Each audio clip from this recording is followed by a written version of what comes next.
आपके चारों ओर समस्याएं ही हैं। आप इनसे बच नहीं सकते और आपको हार माननी ही पड़ेगी।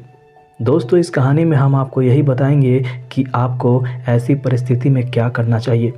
एक बार की बात है, शाम का समय था। जंगल में काली घटाएं छाई हुई थी। काली घटाओं के कारण जंगल में बिजली गिर गई थी, जिससे जंगल में आग लग गई। उस जंगल में एक सुनहरे बालों की बहुत सुंदर हिरनी रहती थी। वह शाम को एक नदी किनारे पानी पीने के लिए आई। उस समय उसने नदी के अंदर अपनी चिंता भरी परछाई देखी।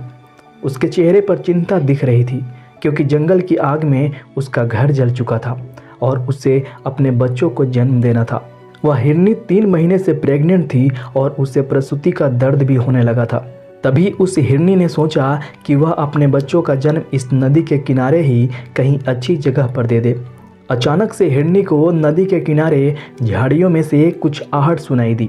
तभी उसने अपनी तिरछी नज़र से उस झाड़ियों की ओर देखा तो उसे एक परछाई दिखाई दी। उस झाड़ियों में एक शिकारी शिकार करने के लिए अपनी बंदूक में गोलियां भर रहा था। वह उस हिरनी का शिकार करने की सोच रहा था। हिरनी पहले से ही बहुत घबराई हुई थी और उस शिकारी को देखकर और घबरा गई। हिरनी ने मन ही मन में वहाँ से धीरे से भागने की सोची। जैसे ही वह भागने लगी तो उसे अपने सामने अपनी मौत को खड़े हुए देखा। उसके सामने एक खूंखार शेर खड़ा था। वह शेर भी उस हिरनी को अपना शिकार बनाने की सोच रहा था। हिरनी ने चारों तरफ देखा, जिसमें एक तरफ वह शिकारी, दूसरी तरफ शेर, तीसरी तरफ जंगल की आग और चौथी तरफ वह नदी। हिरनी चारों तरफ से घिर चुकी थी। उसने मन ही मन सोचा, इस नदी को पार करना उसके बस की बात नहीं। पीछे जंगल की आग है, एक तरफ शिकारी उसका शिकार करेगा और एक तरफ शेर उसे अपना भोजन बनाएगा। हिरनी ने बहुत सोचा अपनी जान बचाने के लिए, लेकिन कोई रास्ता नहीं मिला। फिर हिरनी ने मन ही मन सोचा कि मरना ही है तो डरना किस बात से, मौत चारों तरफ है, अब तो शान से मरेंगे। मानो उस हिरनी का दिमाग सटक गया हो। ऐसा सोचकर हिरनी सीना तानकर शिकारी के सामने खड़ी हो गई और आंखें बंद करके भगवान से इस जीवन के लिए शुक्रिया करने लगी और जीवन दान मांगने लगी।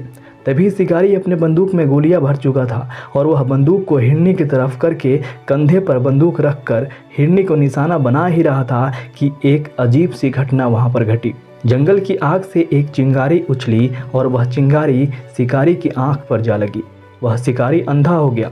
शिकारी का निशाना हिरनी की ओर से चूक गया और शेर की ओर घूम गया।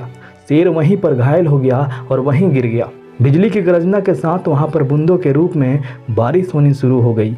बारिश होने से मौसम भी सुहावना हो गया और जंगल में लगी आग भी बारिश के कारण बंद हो गई। और इस सुहावने मौसम में हिरनी ने अपने 3 खूबसूरत बच्चों को जन्म दिया। दोस्तों, इस कहानी से हमें अपने जीवन में ये सीख लेनी चाहिए कि हमें कभी अपने जीवन में परेशानियों से पीछे नहीं हटना चाहिए। समस्या तो हमारे जीवन में आएगी, इसका मुकाबला करना चाहिए, ना कि इससे डरना चाहिए। खुलकर समस्याओं का सामना करें और भगवान पर भरोसा करें। भगवान सबका भला ही करता है।